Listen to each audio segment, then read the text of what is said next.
चित्तं येन तस्मै श्रीगुरवे नमः। गुरवे गौरचन्द्राय राधिकाय तदालये कृष्णाय कृष्णभक्ताय तद्भक्ताय नमो नमः। वाञ्छाकल्पतरुभ्यश्च कृपा सिन्धुभ्यैव च पतितानां पावनेभ्यो वैष्णवेभ्यो नमो नमः। नमो महावदन्याय कृष्णप्रेमप्रदायते कृष्णाय कृष्णचैतन्यनाम्ने गौरद्विषे नमः। हे कृष्ण करुणा सिंधो दीनबंधो जगत्पते गोपेश गोपिकाकांत राधाकांत नमस्तुते। तप्त कांचन गौरांगी राधे वृंदावनेश्वरी वृषभानुसुते देवी प्रणमामि हरिप्रिये। वृंदायै तुलसीदेव्यै प्रियायै केशवस्य च कृष्णभक्तिमते देवी सत्यवत्यै नमो नमः। श्रीकृष्ण चैतन्य प्रभु नित्यानंद श्री अद्वैत गदाधर शिवासादि गौरभक्तवृंद। हरे कृष्ण कृष्ण कृष्ण हरे हरे हरे राम राम राम हरे हरे। श्री उपदेशामृत हम लोगों ने 5वां श्लोक सुना था। क्या था? वैष्णवों के साथ में किस प्रकार से व्यवहार करना है। कृष्णेति यस्य गिरि तव मनसा आश्रिये। जिसकी जीवा पर कृष्ण का नाम उदित हो, जो जीवा पर कृष्ण का नाम लेता है, उसको मन से आदर करना चाहिए। दीक्षार्थ चेत प्रणतिभिश्च भजन्तम ईशम। जो दीक्षा लेकर के भजन कर रहा है, उसको प्रणाम करना चाहिए। शुश्रूषया भजन विज्ञम अनन्यम अन्य निंदादि शून्य विदम ईप्सित संगलभ। जो भजन विज्ञ है अर्थात संबंध ज्ञान हो चुका है और मानसिक सेवा इत्यादि करना जानता है और अन्य निंदादि शून्य विदम, दूसरों की कभी निंदा पर चर्चा प्रजल्प इत्यादि नहीं करता, केवल भजन में ही रत रहता है, ऐसे महाभागवत का सेवा करना चाहिए और उसका ही संग करना चाहिए।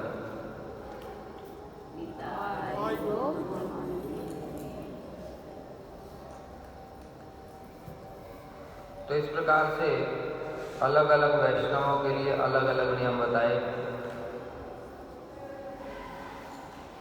इसमें श्रील भक्ति विनोद ठाकुर ने इस प्रकार की व्याख्या करी थी। श्रील प्रभुपाद ने विशेष व्याख्या की। श्रील प्रभुपाद ने क्या व्याख्या की थी? पढ़ के आए सब लोग? क्या बताओ?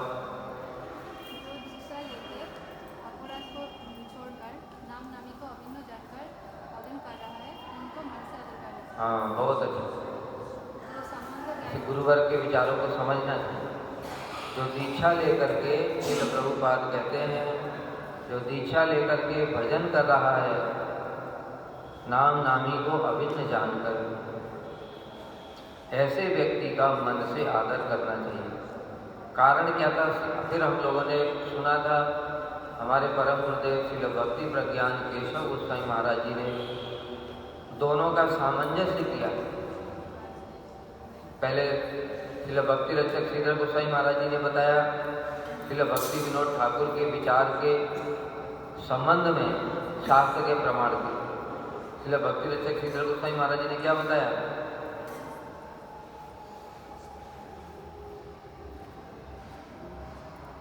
इतना दूर क्यों बैठे? इधर आ जाओ। साधु से दूर भागना मतलब माया के पास में जाना। ये मैं नहीं कह रहा हूँ, कल गुरु जी का कोट आया। उपासना उपासना का तात्पर्य क्या होता है?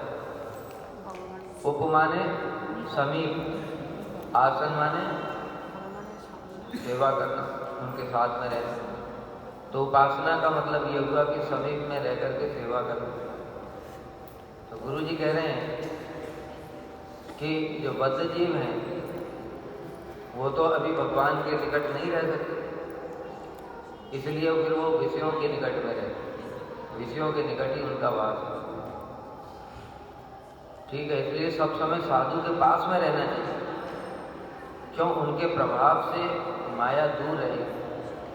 उनसे दूर रहोगे तो माया साथ ही साथ पकड़ेगी। देखो विचार करो, यहाँ से मठ से निकलो, जैसे ही मठ से निकलो तुरंत किसने कॉल किया, घर में क्या हो रहा है, ये उसने ये बोला था, इसने ये बोला था, ये काम करना है, वो काम करना है, क्या ये विषय है, सांसारिक विषय तुरंत पकड़ लेते हैं। और यहाँ पर भले ही थोड़ा बहुत मन बीच बीच में जाता होगा, लेकिन अधिकतर समय में तो हरि कथा में सुन रहे हैं, पूछ लेंगे तो जबरदस्ती चिंतन करता है। श्रील भक्ति रक्षक श्रीधर गोस्वामी महाराज जी ने क्या बताया? कौन बताएगा? हाथ उठाओ। जो नाम का महिमा बताया, हाँ, नाम का सामान्य अर्थ है। जैसे नाम का महिमा कहने के लिए बोला कि नाम बिना ऐसा फल मिलता है जो वो ना दीक्षा का पक्ष करता है, ना शुचि अशुचि की। हाँ, शास्त्र में जो नाम की महिमा बताई गई है, कौन सी? सामान्य महिमा। नाम की महिमा बहुत अधिक है। क्यों? नाम स्वयं कृष्ण है। कृष्ण की कितनी महिमा है? क्या कृष्ण केवल पापों को ही नष्ट कर सकते हैं? ये कोई कृष्ण की महिमा हुई? उसको तो उनके चरणामृत भी नष्ट कर देते। तो स्वयं कृष्ण, नाम मतलब स्वयं कृष्ण है, उनकी क्या महिमा है?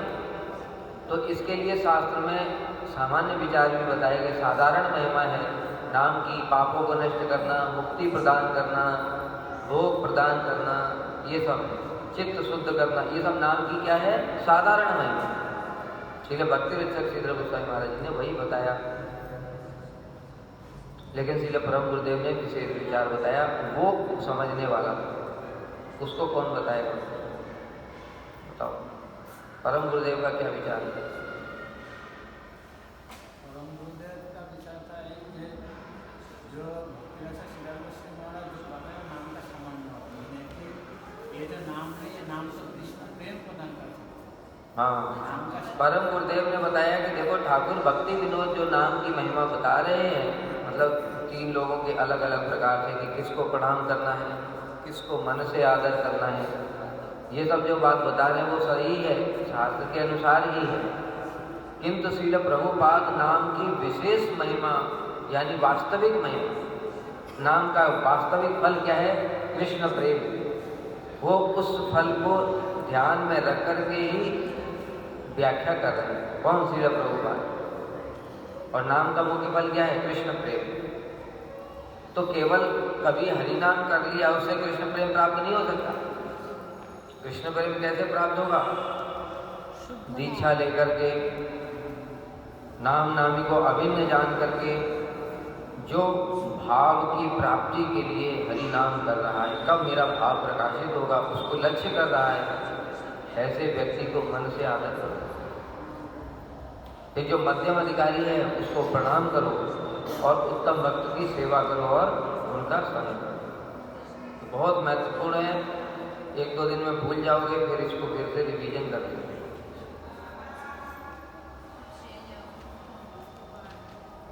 अब हम लोग 6ठे श्लोक पर आते हैं।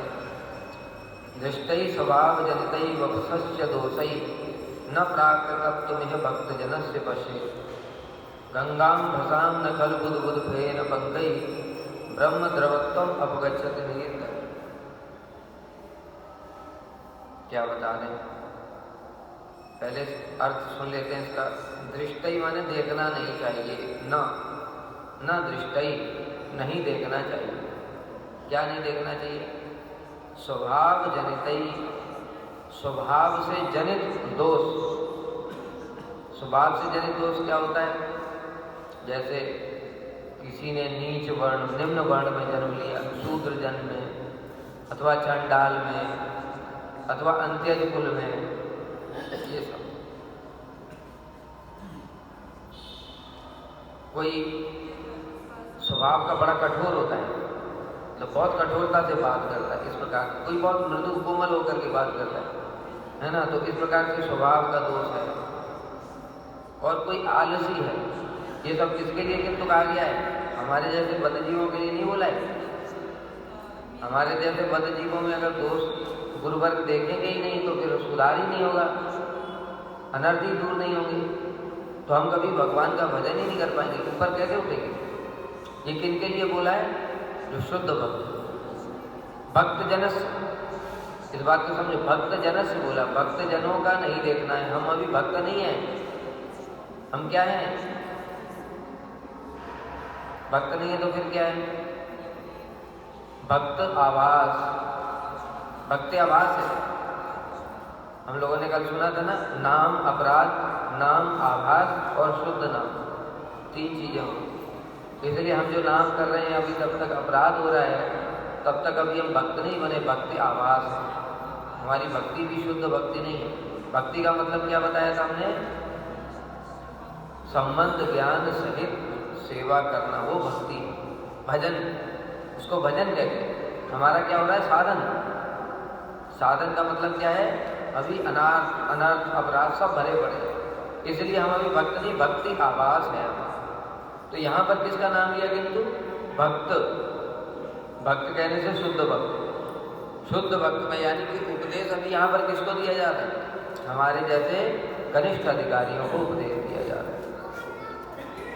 हमारे जैसे कनिष्ठ अधिकारियों को उपदेश दे रहे हैं कि हम लोग जो श्रेष्ठ वैष्णव होते हैं उनके अंदर में स्वभाव दोष नहीं देखना चाहिए। वो आलसी है।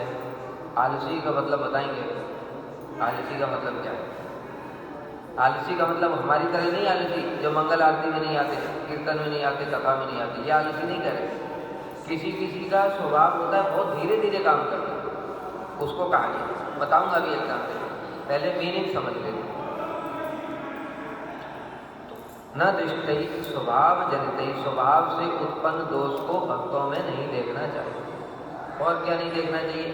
वपुसश्च, वपु माने शरीर, शरीर का दोष भी नहीं देखना चाहिए। शरीर का दोष क्या होता है? वैष्णव लोग की कभी एक आंख नहीं है, लंगड़ा है, एक हाथ नहीं है, इस प्रकार किसी का गर्दन एकदम ऐसे चिपका हुआ है, किसी का रंग बहुत काला है, वैष्णवों का होता है ना। तो इस प्रकार से किसी वैष्णव का शारीरिक दोष भी नहीं देखना चाहिए। क्यों नहीं देखना चाहिए? आगे बता रहे, गंगाम भसाम न खलु बुध बुध फेन पंकई।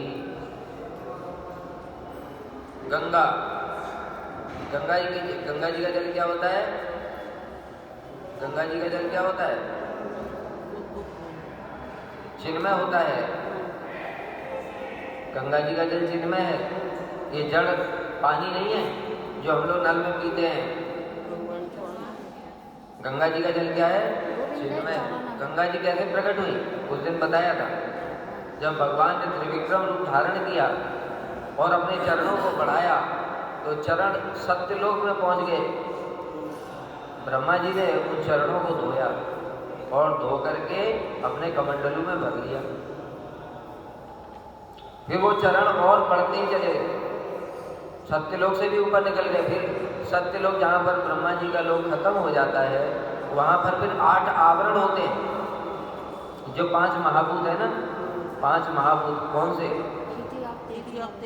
हाँ, बहुत अच्छा, धीरे धीरे याद कर रहे हैं। तो जो 5 आवरण हैं, उनके 5 जो महाभूत है उनके आवरण होते हैं, और प्रत्येक आवरण दूसरे हर एक पहले वाले से 10 गुना अधिक होता है, इतना बड़ा बड़ा होता है। फिर मन बुद्धि अहंकार, उसका भी एक लेयर होती है। तो इस प्रकार से 8 आवरण होते हैं। उन आवरणों को भी भेद दिया, तो पूरा ब्रह्मांड को ही भेद दिया। उसके बाद में विरजा नदी होती है। विरजा नदी मतलब बिरजा नदी किसको कहते हैं?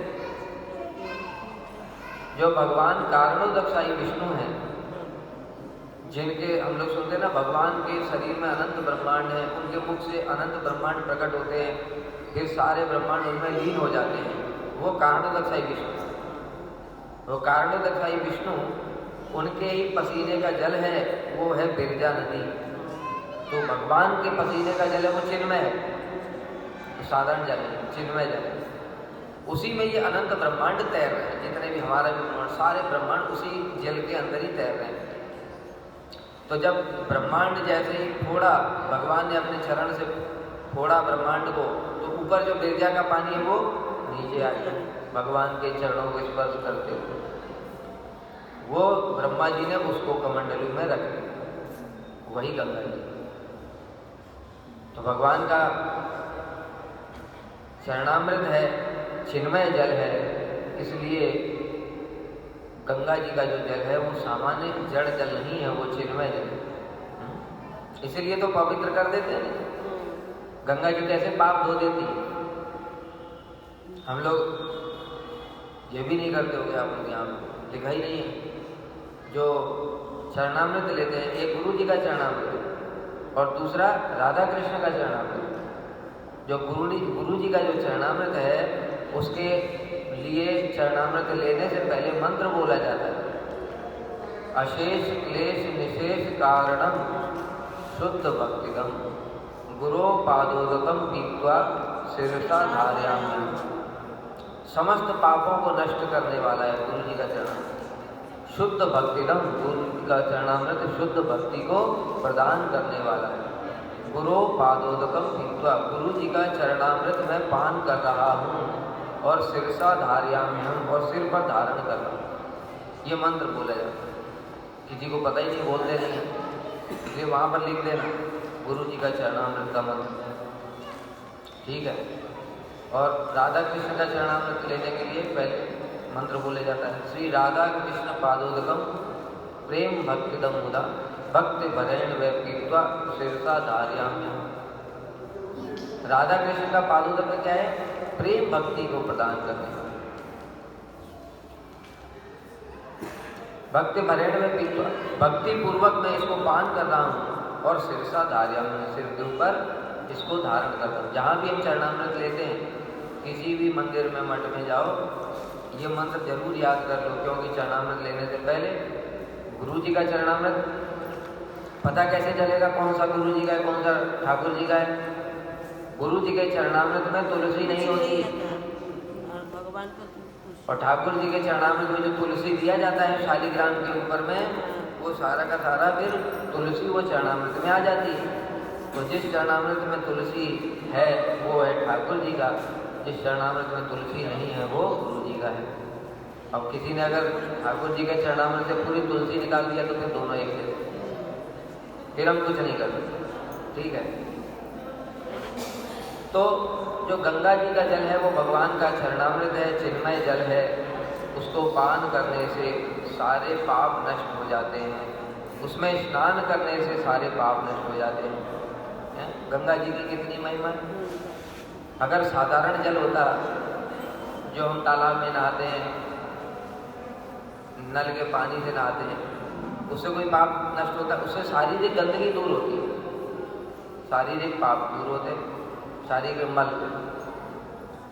लेकिन जो हमने पाप किए हैं गंगा जी दूर कर देती है। गंगा जी की कितनी महिमा है, भगवान के चरणामृत की कितनी महिमा है। ध्यान से सुनो, ध्यान से सुनो। देखो, जब सगर के 60,000 पुत्रों को कपिल मुनि ने भस्म कर दिया तो राख बन गए, जल करके क्या बन गए? राख बन गए। अब राख का जो ढेर है उसमें कुछ ऐसा तो नहीं कि इसकी हड्डी 60,000 लोगों की हड्डियां कहाँ ढूंढो, वो तो पूरा राख बन गए, जल करके भस्म हो गए। अब जो राख है वो सबकी मिली हुई है। अब किसी को पता ये इसकी राख की, ये उसकी राख की, कोई अलग कर सकता है? नहीं कर सकता। किंतु जब गंगा जी अवतरित हुई और गंगा जी का उस राख में स्पर्श हुआ, केवल राख के मतलब शरीर भी नहीं है, आत्मा तो पहले ही किसी और शरीर में, आत्मा तो भटक ही रही थी। शरीर जल करके भस्म हो गया, राख बन गया, शरीर है ही नहीं। उस राख को भी भगवान के चरणामृत ने स्पर्श किया, उससे ही उनका उद्धार हुआ। सोच सकते हैं हम भगवान के चरणामृत की कितनी महिमा। इसलिए ये जो चीजें हैं ये कोई साधारण नहीं है, ये सब भक्ति प्रदान करने वाली है। इतनी महिमा है भगवान के चरणामृत की, गंगा जी की, जल की। लेकिन उस गंगा जी के जल में भी तो बुद्ध बुद्ध फेर पंकई, बुद्ध बुद्ध माने बुलबुले होते हैं ना, झाग, झाग भी होता है। और पंख माने कीचड़, कीचड़ भी होता है, झाग भी होता है। तो शास्त्रों में वर्णन है कि जहाँ पर झाग होता है, जहाँ पर कीचड़ होता है, वहाँ पर जल अपवित्र माना जाता है, वहाँ से जल नहीं भरना चाहिए। जैसे पूजा पाठ के लिए हम कहीं जल लेने के लिए गए, जहाँ झाग निकल रहा है ना, जैसे कई जगह ऊपर से थोड़ा पानी गिरता है तो वहाँ झाग होता है, वहाँ से जल नहीं भरना चाहिए, उसके आगे से भरना चाहिए या पहले से भरना चाहिए। और कीचड़ दोनों स्थानों से पानी जो होता है वो अपवित्र माना जाता है। तो गंगा जी में भी तो ये है, गंगा जी में भी बुलबुले होते हैं, झाग होता है और कीचड़ भी होता है। तो कह रहे हैं तो क्या ये बुद्ध फेन होने से क्या ब्रह्मा जी, गंगा जी के जो जल की महिमा क्या कम हो गई? क्या उसका चिन्मयत्व तो घट गया क्या? नहीं घटा, अर्थात उसकी शक्ति उतनी ही है। अभी भी कोई पापी उसमें स्नान करेगा तो उसके पाप दूर हो जाएंगे। ठीक, यही बात कह रहे, ब्रह्म द्रवत्वम अपगच्छति नीर धर्मई। ये जो नीर धर्म अर्थात जो प्राकृतिक धर्म देखा जाता है, जल का धर्म क्या है, उसमें कीचड़ भी होगा, झाग भी होगा, ये गंगा जी में भी देखा जा रहा है। किंतु ब्रह्म द्रवत्वम न खलु अपगच्छति, उसका ब्रह्म द्रवत्व कभी भी खत्म नहीं होता, अर्थात उसकी शक्ति कम नहीं होती गंगा जल। उसी प्रकार जो वैष्णव हैं उनके स्वभाव में दोष देखा जाता है, उनके शरीर में भी दोष देखा जाता है, किंतु उससे उनकी भक्ति पर कोई भी प्रभाव नहीं पड़ता, उनकी शक्ति कम नहीं होती, भगवान को वो उतने ही प्रिय हैं। इसलिए वैष्णवों में स्वभाव और बपू दोष नहीं देखना चाहिए, बहुत बहुत मत। अब कुछ उदाहरण आगे बताएंगे, लेकिन पहले इसका सामान्य अर्थ ये, ठीक है? अर्थ मीनिंग समझ में आ गया सबको?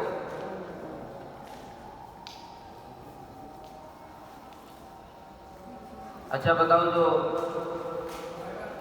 झाग होता है पानी में, कीचड़ होता है, इसको अपवित्र क्यों माना जाता है? पता है?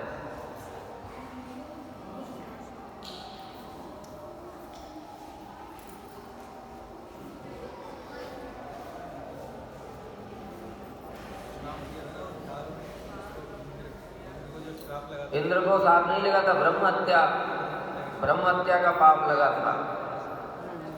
वो ब्रह्म हत्या के पाप को इंद्र ने 4 जगह पर बांट दिया।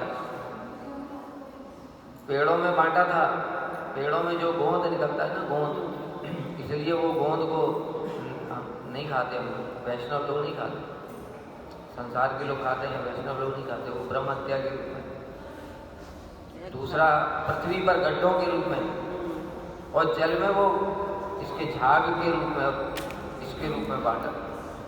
इसलिए वो स्थान, वो जगह जहाँ वहाँ से जल नहीं लेना चाहिए और पवित्र माना जाता है।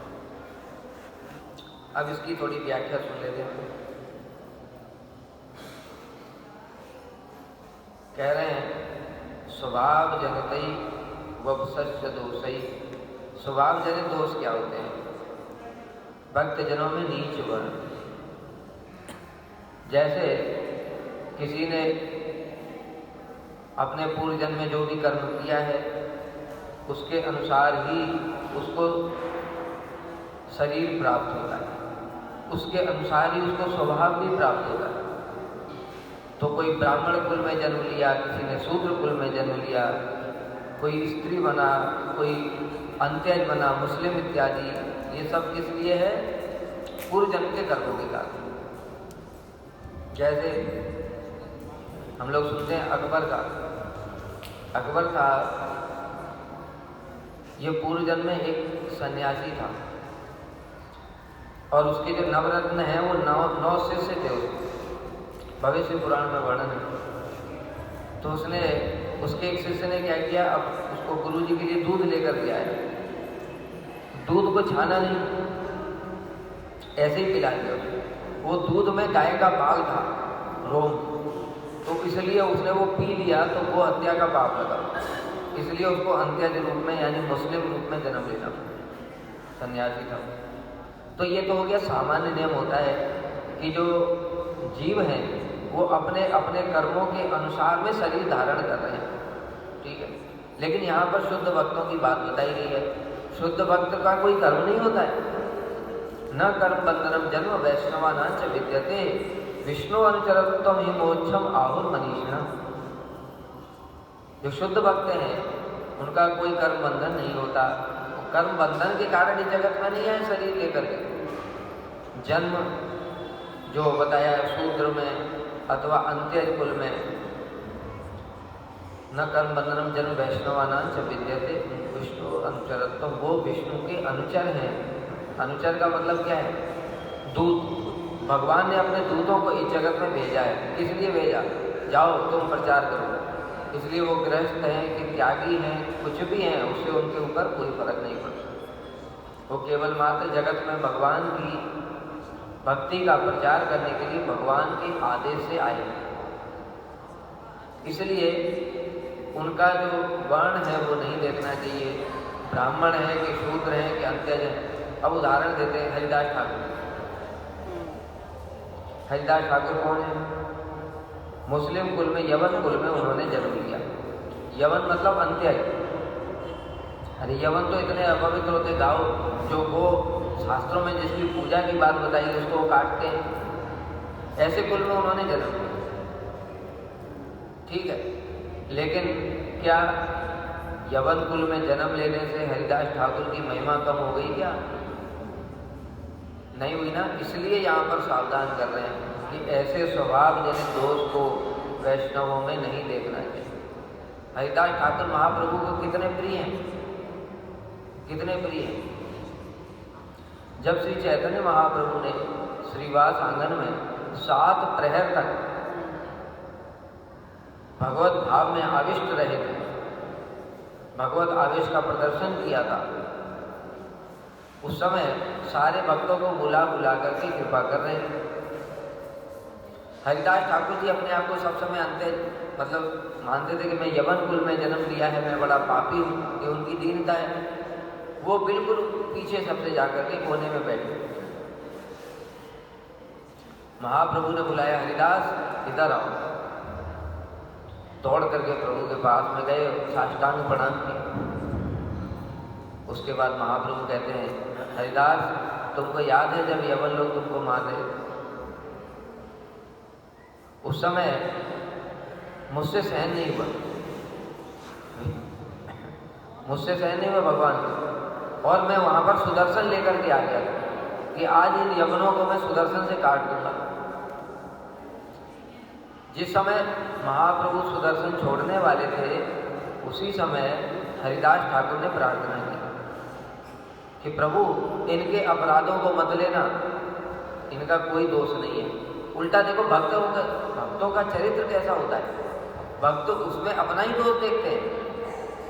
हरिदास ठाकुर अपना दोष देख रहे हैं। क्या कह रहे हैं पता है, हरिदास ठाकुर कह रहे हैं कि मैंने जो नाम की निंदा सुनी ना, जो लोग ये मुस्लिम लोग नाम की निंदा करते हैं, ये मुसलमान होकर के हिंदुओं का नाम ले रहा है, इस प्रकार से नाम की निंदा सुनी, उसका ही मुझे दंड मिल रहा है।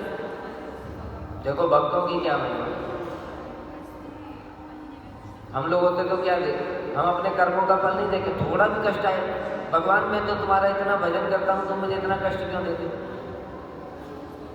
और वो साक्षात रूप में भजन कर रहे हैं तो क्या कह रहे हैं, इसमें भगवान का कोई दोष नहीं है, मेरा ही अपना अपराध है। क्यों, मैंने नाम की निंदा सुनी।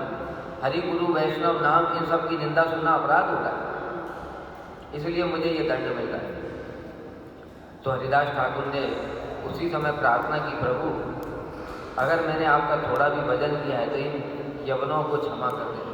अब महाप्रभु सुदर्शन छोड़ने के लिए तैयार बैठे हैं और हरिदास ठाकुर प्रार्थना कर रहे हैं कि इनको क्षमा कर दो। अब क्या करें बताओ? वैष्णवेर आवेदन कृष्ण दया में। वैष्णवों की बात तो कृष्ण को माननी ही पड़ेगी, उनके पास कोई और रास्ता ही नहीं है। अपनी प्रतिज्ञा भी तोड़नी पड़ती है उनको भगवान के अपने भक्तों के लिए। इसलिए महाप्रभु ने सुदर्शन नहीं छोड़ा। लेकिन हरिदास ठाकुर की पिटाई हो रही है, उनको वो सहन नहीं हो रहा है महाप्रभु को, क्या करें? इसलिए महाप्रभु उनके पीठ में लिपट गए, उनको आलिंगन कर दिया। और जो कोड़े पड़ रहे हैं फिर किसको पड़ रहे हैं? महाप्रभु। कैसा अवतार है जो कहते हैं प्रेमा अवतार। ऐसा कोई और अवतार नहीं जिसमें भगवान ने अपने भक्तों के लिए पिटाई खाई हो। कृष्ण को तो कुछ बोलो तो सुदर्शन छोड़ देते थे। शिशुपाल गाली दे रहा था तो सुदर्शन छोड़ दिया। लेकिन महाप्रभु सुदर्शन नहीं छोड़ा, खुद पिटाई खा ली। वही तो है, कृष्ण ही तो है। इतने वदान्य हैं, इतने दयामय क्यों है? क्योंकि राधा जी का भाव, राधा जी के कारण में इतनी दया है। तो महाप्रभु कहने लगे, हरिदास, जब तुमको यवन मार रहे थे तो मुझसे सहन नहीं हुआ और मैंने तुमको ऐसे आलिंगन कर लिया था तो वो कोड़े मुझे पड़े। और महाप्रभु ने ऐसे करके पीठ दिखाया पीछे की ओर, तो देखा सभी भक्तों ने कोड़े के निशान। यह देख करके तो हरिदास ठाकुर रोने लगे, व्याकुल हो गए और प्रेम में मूर्छित हो गए कि बताओ, भगवान ने मेरे जैसे कुछ कीड़े के लिए पिटाई भी खा ली। कैसा अद्भुत अवतार है महाप्रभु। तो इतने हरिदास ठाकुर प्रिय। जब हरिदास ठाकुर जी जगन्नाथपुरी चले गए, महाप्रभु संन्यास लेकर के पुरी गए, तो उस समय हरिदास ठाकुर भी पुरी चले गए। तो उस समय हरिदास ठाकुर की दीनता के कारण मंदिर नहीं जाते थे। क्यों? मंदिर में हिंदुओं के अतिरिक्त दूसरे लोगों का प्रवेश वर्जित। हरिदास ठाकुर अंदर नहीं जाते थे, अपनी कुटिया में ही रहते थे। तो महाप्रभु का नियम था स्वयं प्रतिदिन जो समुद्र स्नान करके जगन्नाथ जी का दर्शन करने के बाद में हरिदास ठाकुर को दर्शन देने आते थे। स्वयं कृष्ण ही दर्शन देने आ रहे हैं, तो उनको जाने की मंदिर में क्या जरूरत है? कितना महाप्रभु के प्रिय। और जब अंतिम लीला करी हरिदास ठाकुर ने, बड़ा सुंदर वर्णन है उसमें कि हरिदास ठाकुर जी उन्होंने इच्छा करी कि अब महाप्रभु इस संसार से जाने वाले हैं, अपनी लीला को संवरण करने वाले हैं, इसलिए मैं उस लीला को देखना नहीं चाहता, मुझसे देखा नहीं जाएगा। तो महाप्रभु जब हरिदास ठाकुर के पास आए तो उन्होंने प्रार्थना की, प्रभु मैंने आज तक आपसे कुछ भी नहीं मांगा, आज पहली बार एक चीज़ मांगा। तो महाप्रभु ने बोलो बहुत प्रसन्न हुआ, कहते प्रभु मुझे ऐसा लग रहा है अब आप ज़्यादा दिन यहाँ नहीं रहोगे और उसको मैं देख नहीं सकता, इसलिए आप कृपा करके अब मुझे यहाँ से जाने की इजाज़त दें, मैं ये शरीर छोड़ना चाहता हूँ। यह सुन करके महाप्रभु क्या बोले? महाप्रभु बोले, अरे हरिदास, तुम्हारे जैसे भक्तों के लिए तो मैं जगत में आया हूँ, अगर तुम ही चले जाओगे तो मैं किसके लिए यहाँ पर रहूँगा? कितने प्रिय महाप्रभु। तो हरिदास ठाकुर कहने लगे, प्रभु आपके तो अनंत भक्त हैं, मेरे जैसे एक तुच्छ कीट के मरने पर आपको क्या फर्क पड़ता है? आपकी भगवत्ता में क्या कमी आ जाएगी? तो महाप्रभु कह रहे, नहीं हरिदास, तुम मुझे बहुत प्रिय हो। तो फिर जब हरिदास ठाकुर ने ऐसे प्रार्थना करी तो महाप्रभु ने कहा कि देखो तुम शुद्ध भक्त हो, कृष्ण तुम्हारी इच्छा को जरूर पूरा करेंगे। और अगले दिन महाप्रभु अपने भक्तों के साथ में आए, कीर्तन करते हुए। हरिदास ठाकुर जी लेटे हुए थे, लेट करके हरि नाम कर रहे थे। महाप्रभु ने उनको ऐसे गोद में ले लिया और महाप्रभु के दर्शन करते करते, हरि नाम करते करते और महाप्रभु के मुख को दर्शन करते करते हरिदास ने शरीर छोड़ दिया, जैसे भीष्म पितामह ने कृष्ण के दर्शन करते हुए। उसके बाद में महाप्रभु ने उनके शरीर को अपने हाथ में गोद में उठा लिया और नृत्य करने लगे और नृत्य कीर्तन करते करते उनको समुद्र के किनारे लाए और स्वयं समाधि दिया। उनके उत्सव में महाप्रभु ने स्वयं भिक्षा किया। अनंत कोटि ब्रह्मांड के स्वामी देखो अपने भक्त के लिए भिक्षा करते। इतना महाप्रभु को हरिदास ठाकुर जी प्रिय थे। अब बताओ, उन्होंने यवन कुल में जन्म लिया तो उससे क्या उनकी महिमा कम हो गई? नहीं हुई। इसीलिए कह रहे हैं कि भक्तों के कुल इत्यादि को नहीं देखना चाहिए। जो ऐसा करते हैं वो अपराध होता है। श्री नरोत्तम दास ठाकुर जी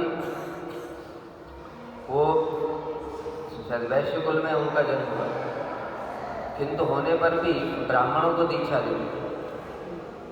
तो बहुत सारे लोग उनकी निंदा करते। श्री प्रभुपाद की भी बहुत सारे लोग निंदा करते, कहते ये जो महात्मा गांधी के जो हरिजन हैं उनको भी दीक्षा देते हैं, यानी कि शूद्र इत्यादि को भी दीक्षा देते हैं और उनको अर्चन इत्यादि शालिग्राम में सेवा का अधिकार प्रदान करते हैं। इस प्रकार से निंदा करते हैं। तो नरोत्तम दास ठाकुर की जब ये निंदा करते थे लोग, अब वपु दोष, स्वभाव और वपु वर्ण तो उनका नहीं।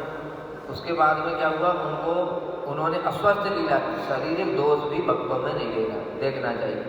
नरोत्तम दास ठाकुर ने अस्वस्थ लीला की, बीमार हो गए।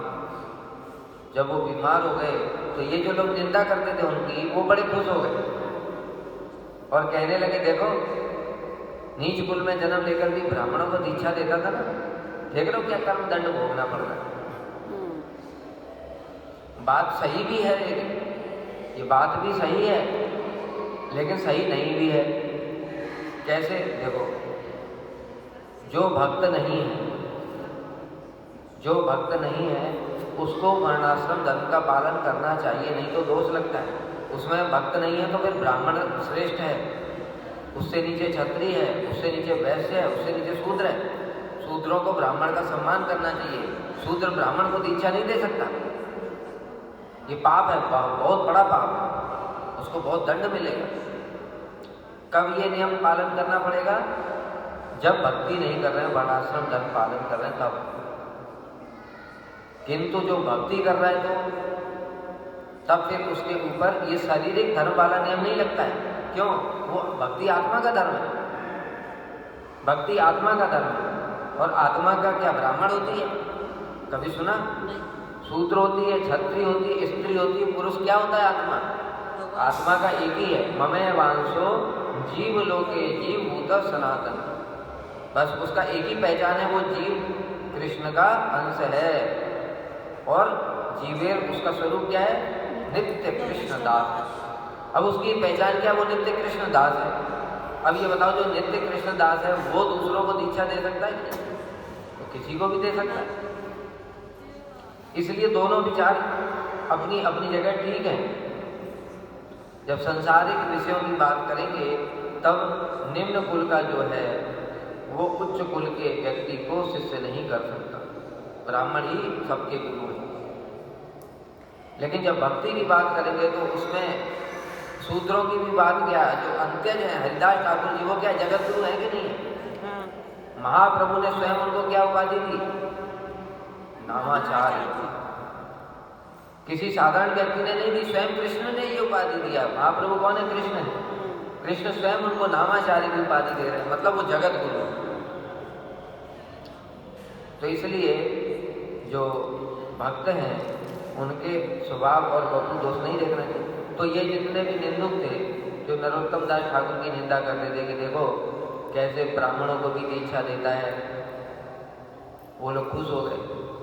जब खुश हो गए तो उनके शिष्यों ने ये बात देखी, तो शिष्य लोगों ने नरोत्तम दास ठाकुर जी से प्रार्थना की कि गुरुदेव आप तो जगत के कल्याण के लिए जगत में आए, लोगों पर कृपा करने के लिए आए, आपकी निंदा करके ये लोग तो अपराध कर रहे हैं, अब इनका क्या होगा? अगले दिन नरोत्तम दास ठाकुर जी ने अपनी अस्वस्थ लीला खत्म कर दी और बिल्कुल ठीक होकर के आ गंगा जी में स्नान करके आ रहे। तो जो निंदुक लोग थे, जो निंदा करते थे नरोत्तम दास ठाकुर जी, उन्होंने देखा अरे ये तो ठीक हो गई, इसका मतलब इसको कोई बीमारी नहीं। ये क्या होता है? वैष्णवों की अस्वस्थ लीला होती है। लीला और कर्म में क्या अंतर है? हमारी भी अस्वस्थ लीला होती है। हम जब बेड में गिर पड़ते हैं, बुखार आ रहा है, उठे ही नहीं जाते, हमारी लीला है। क्या है? कर्म फल भोग है, हमारा कर्म दंड है। तो लीला और कर्म में क्या अंतर है बताओ? देखो, ये जो बच्चे खेल रहे हैं ना, बच्चे खेल रहे हैं, कृष्ण भी ऐसे ही खेलते हैं। और क्या स्पेशल कुछ करेंगे क्या? वो भी ऐसे ही खेलते हैं। जैसे ये लोग मिट्टी खा लेते हैं, झूठा सूठा खा लेते हैं, ऐसे कृष्ण भी करते हैं। अब कृष्ण की कर रहे हैं तो ये लीला है, और ये बच्चे कर रहे हैं तो इनका कर्म फल है। तो कर्म और लीला में क्या अंतर हुआ? लीला आपकी इच्छा के अनुसार है। लीला अपनी इच्छा से भगवान करते हैं, इसलिए जब उनकी इच्छा होती है तो वैसा दिखाते हैं, जब उनकी इच्छा होती है तो फिर वो बंद कर देते हैं। ये लीला होती है, उनका कोई कर्मफल नहीं होता है। लेकिन कर्मफल मतलब पूर्व जन्म में जो कर्म किया था, पाप और पुण्य, उसके फल से हमको जो भोग करना पड़ रहा है वो कर्म है। यही अंतर है। उसी प्रकार से वैष्णव लोग भी, उनका कोई कर्म तो है नहीं, तो वो जो बीमार दिख रहे हैं वो क्या है? लीला है। इसलिए इसको अस्वस्थ लीला कहा गया, इसीलिए अस्वस्थ लीला कहा गया। तो नरोत्तम दास ठाकुर जी ने अस्वस्थ लीला बंद कर दी। तो वो जितने भी निंदुक थे वो उनके चरणों में गिर पड़े और उनसे क्षमा मांगने लगे कि हमने आपकी महिमा नहीं समझी और हम आपकी निंदा करते थे, हमको क्षमा करो। तो इस प्रकार से वैष्णव अपने आप कभी भी ठीक हो जाते हैं, कभी बीमार हो जाते हैं। हमारे गुरु जी का भी ऐसा उदाहरण है। एक बार गुरु जी गए थे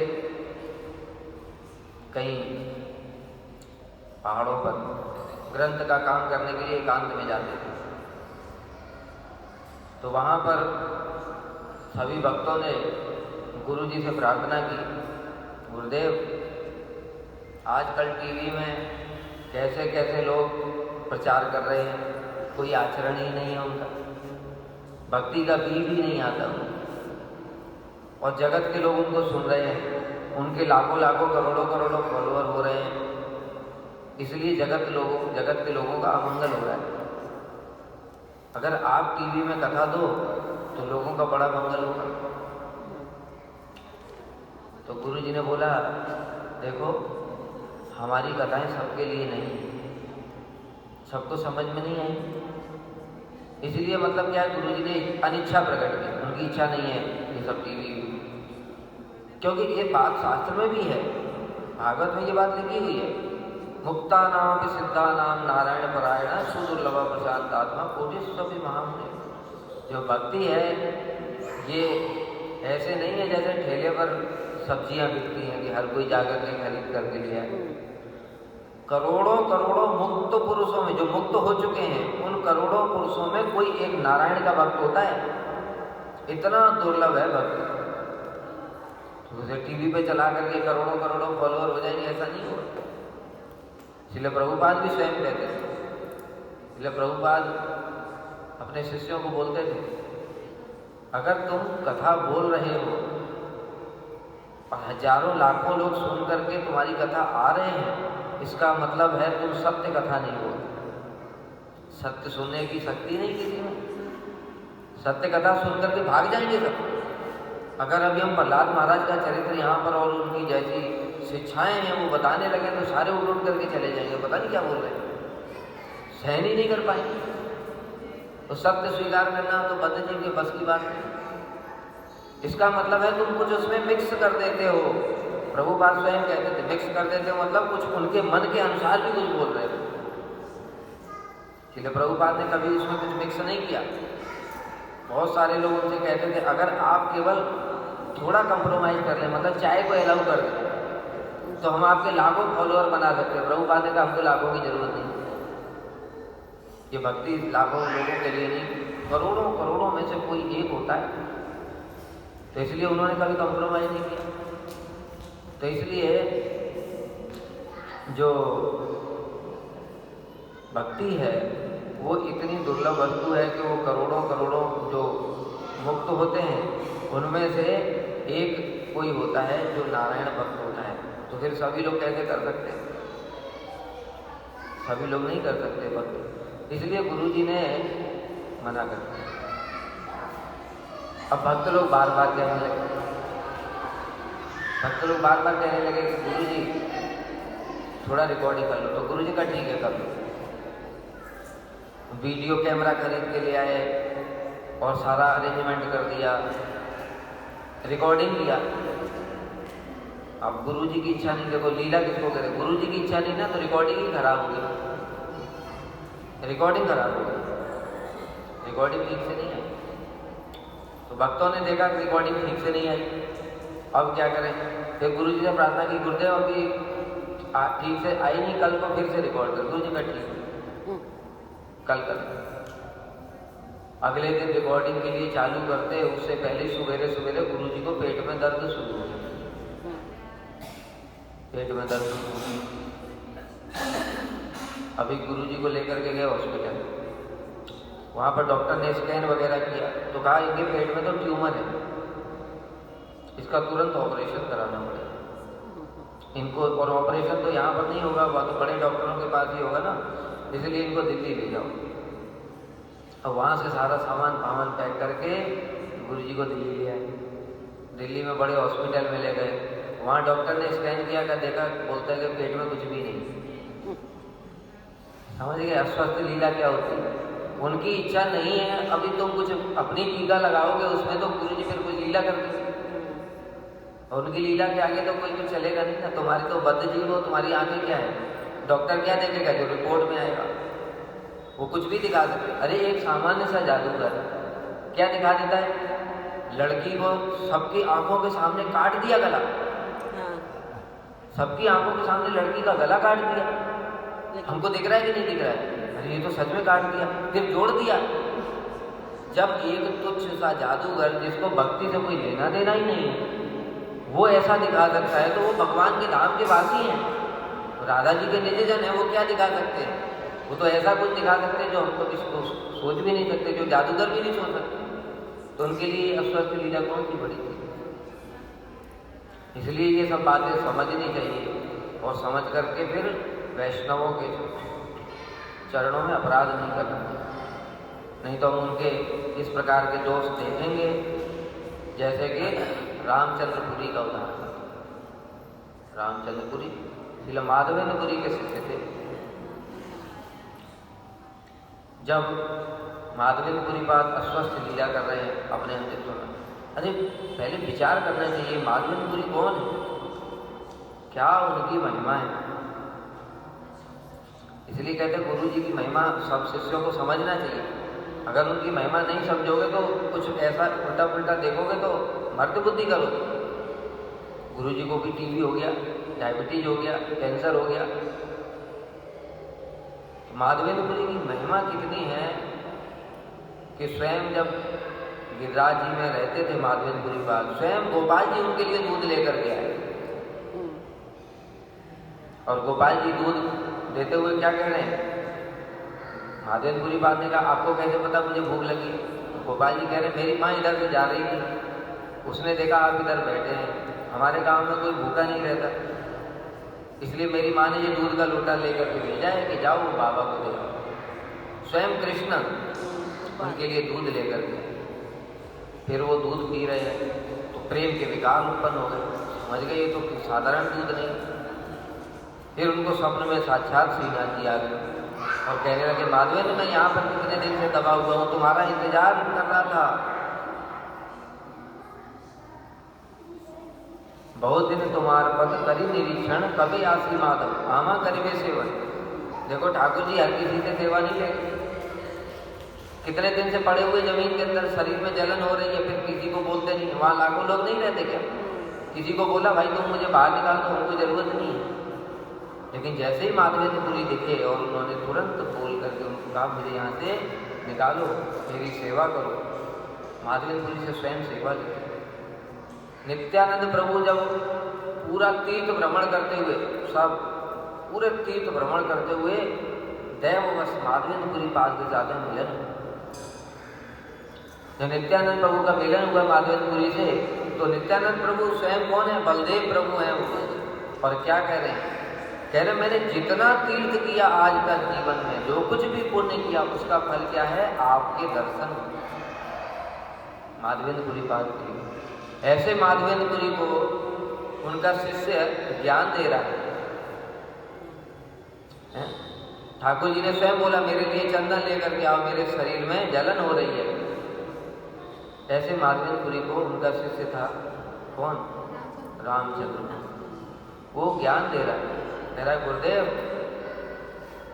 माधवेंद्रपुरी अस्वस्थ लीला कर रहे हैं, अस्वस्थ लीला कर रहे हैं, तो राधा जी के भावों में, तो जैसे विरह के जो भाव है राधा जी के, उन्हीं भावों में डूब करके और कृष्ण को स्मरण कर रहे हैं। अय दीन दयाद्र नाथ, हे मथुरा नाथ, कदावलोक कैसे हृदय त्वदलोक कात्रम दैत ब्राह्मते किम करो कि हम।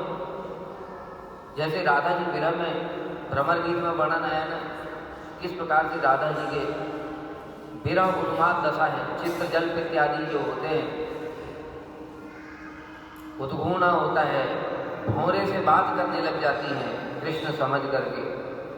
इस प्रकार के जो भाव हैं जो राधा जी के विरह के, कि हे मथुरानाथ आप कहाँ चले गए, हे दीनों के नाथ आप कहाँ चले गए, आपके दर्शन के बिना मैं मर रही हूँ, जल रही हूँ विरह में। हृदय तद अलोक कातरम कदाव दैतम भ्राम्यति किम करो कि हमें क्या करूँ, कहाँ जाऊँ, क्या करूँ। इस प्रकार से राधा जी कृष्ण को स्मरण कर करके बार बार मूर्छित होकर के गिर पड़ती। उन्हीं भावों में श्री माधवेंद्रपुरी आस्वादन कर रहे हैं उन भावों का, विरह के भावों का, और वो भी यही श्लोक का उच्चारण करके रो रहे हैं, क्रंदन कर रहे हैं। और ये उसी टाइम ही आ गया राम, ये सोच रहे हैं गुरु जी को बुढ़ापे में कष्ट हो रहा है, जैसे हमको कष्ट होता है, बुखार हो गया, पीठ में दर्द है, किसी को कैंसर है, दर्द होता है ना भयंकर, तो रोते हैं, चिल्लाते हैं, ऐसे सोच रहा है। और उनको उपदेश दे रहा है, अरे ब्रह्म का स्मरण करो, अंतिम समय में ब्रह्म का स्मरण करो। तो राम माधवेंद्रपुरी बड़े क्रोधित हुए, और क्रोधित होकर के कह रहे हैं दूर हो जा पापी मेरी नजरों से, दुष्ट कहेगा, मैं तेरा मुख नहीं देखना चाहता। कहाँ तो मैं कृष्ण के विरह में डूब करके विरह में अत्यंत कातर हो रहा हूँ, और कहाँ मुझे ब्रह्म का उपदेश देता है, गुरु को ही उपदेश दे रहा है, ऐसा पापी।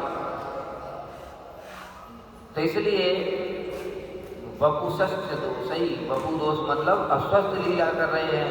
उस समय माधवेंद्रपुरी पाद मलमूत्र भी त्याग कर देते थे, बैठते नहीं, क्यों, सब समय भावों में ही डूबे हुए, उनको शारीरिक क्रिया का पता ही नहीं है।